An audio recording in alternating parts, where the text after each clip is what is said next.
The Platform is a movie about a vertical self-management center, which is a fancy way of saying a prison in the shape of a tower. It's not exactly a prison though, but we'll come back to that. The prisoners, residents, are placed 2 per level for 333 levels. At the core of the plot lies the Platform, which is loaded with the king's feast worth of food every day. Enough to keep all 333 levels alive if rationed appropriately. The Platform is then sent down through a hole in the center of the tower to the peasants, level by level, top to bottom. Every month, the residents are randomly placed on a different level. You could be at the top 1 month, the bottom the next month, or on the bottom 3 months in a row. As you can imagine, people at the top are respectful and humble and ration food for those below them, and those on the lower level are grateful and respectful to those below them as well. Everyone on all levels only takes what they need and are able to get enough calories and protein to survive for that month, as well as enjoy a respectable morsel of dessert foods. Just kidding. The VSC is a sadistic hellhole that extracts and emphasizes the worst aspects and temptations of human behavior. People who find themselves at the top give little shit for those below them, or a lot in some cases. They greedily consume as much as their bellies can hold, and leave no food or dignity for those below them, causing either suicide, starvation, or cannibalism. But why should they care for those below them, as the lower class has no recourse? They can't shit upwards. The ones above won't listen. Why? Because I can't shit upwards, you see? And when they had been on the lower levels, nobody spared them, so why should they spare those who didn't spare them? It's a vicious cycle derived from the VSC's rules. If you woke up tomorrow on floor 48 of the Tower of Terror, what would you do? What could you do? In this video on Nerd Explains, I'll tell you 6 ways to beat the Platform. First, what are the VSC's rules? You can bring 1 item into the VSC. It could be a knife, book, gun, rope, anything that could fit into a carry-on luggage bag. There's no TSA checkpoint before entering the Vertical Self-Management Center. You are randomly assigned to a floor level, and at the end of each month, the administration gasses you and you wake up at a new random level. You are randomly assigned cellmates, and unless your cellmate perishes, you stick with them when moving floors. If your cellmate just so happens to perish, you won't get a new one until the start of the next month. Food is served once per day on a table-sized concrete platform. It theoretically carries enough food for most levels if rationed correctly. If you try to hold or store any food after the platform moves to the next level, the administration will crank the thermostat knob in either direction, either freezing you or incinerating you. You can ride the platform down without consequence, but we're unsure about the ride up. Once the platform reaches the bottom, under level 333, it rockets back to the top. It would be a bad idea to try to catch a ride on it as it's going up. I'd stand back if I were you. Besides all of the above rules, pretty much anything goes, including murder and cannibalization. This is why you need to read the fine print before signing up for things. Okay, so how do we beat this? Kill everyone else. If everybody's dead, there can't be a food shortage. Depending on how sociopathic you are or how long your sentence is, this could either be your first or last option. Actually, this is kind of what ended up happening when Goring and Baharat tried to enforce rationing. Wait! Get off!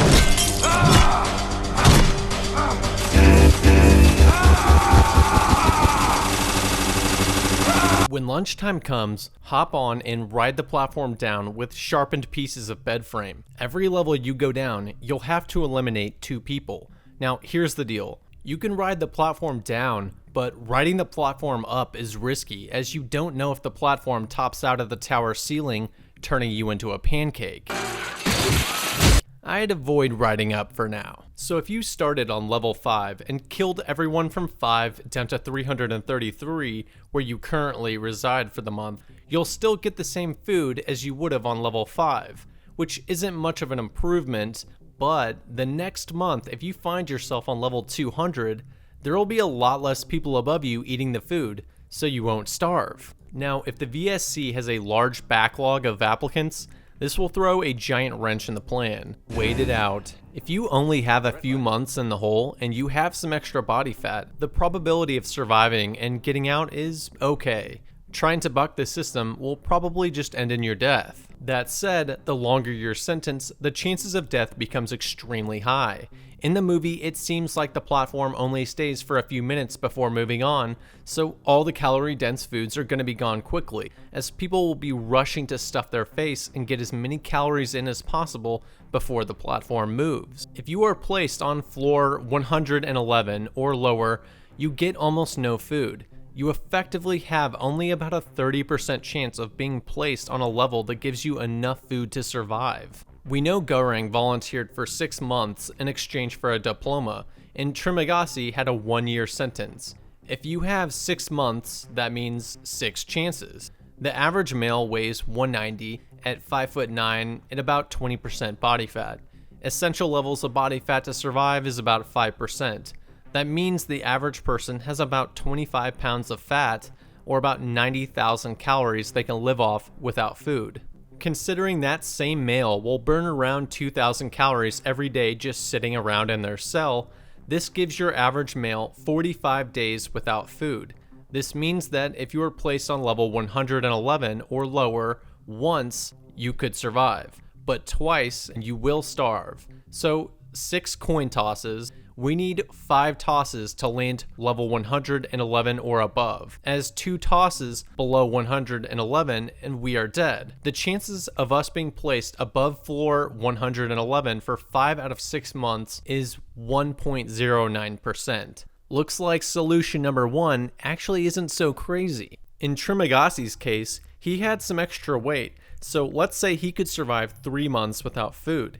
He had a 12-month sentence, so he'd need 9 months above level 111.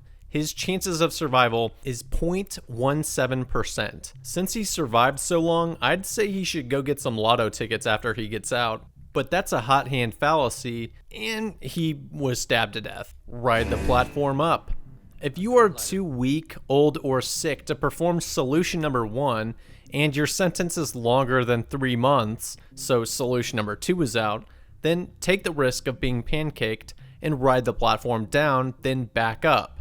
You could be murdered on the way down, but you don't really have many options here.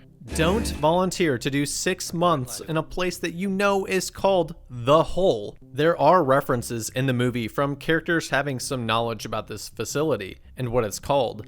Baharat brought rope, indicating that he knew the layout to some degree. Others brought guns and swords, indicating that they knew it was a dangerous place to be. And if you didn't know much, or you couldn't verify the conditions that you'd be placed in, that's a bad sign. And if you know it's called The Hole, don't volunteer. Your diploma is not worth it. If you generally knew what The Hole was, and you were stupid enough to sign up anyways, or you were sentenced, what could you bring to help you survive your sentence? Well, a weapon would help with solution number 1. Considering you'd potentially need to kill hundreds of people, you'd probably want to pick a reusable weapon like a sword instead of a firearm, unless you could carry a bunch of ammo.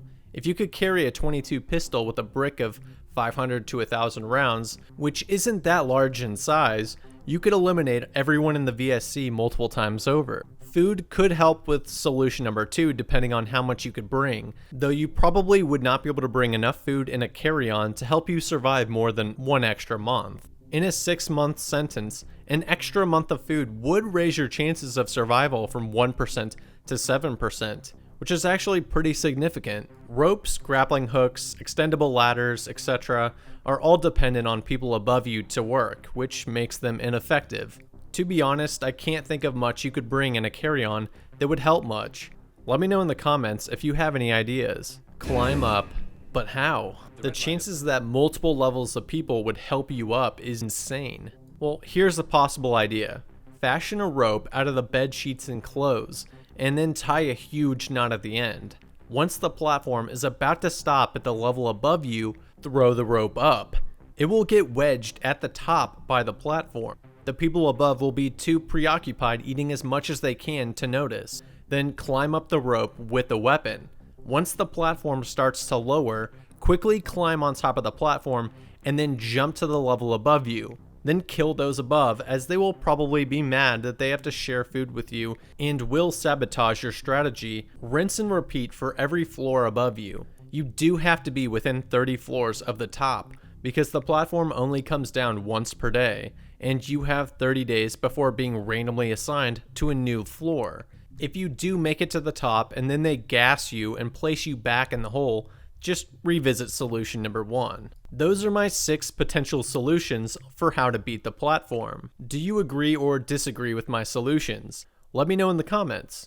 If you enjoyed this video, why not subscribe and make sure you always get the new videos coming out? I'll be doing more videos on how to survive and beat different situations like this from movies and games. Thanks for watching.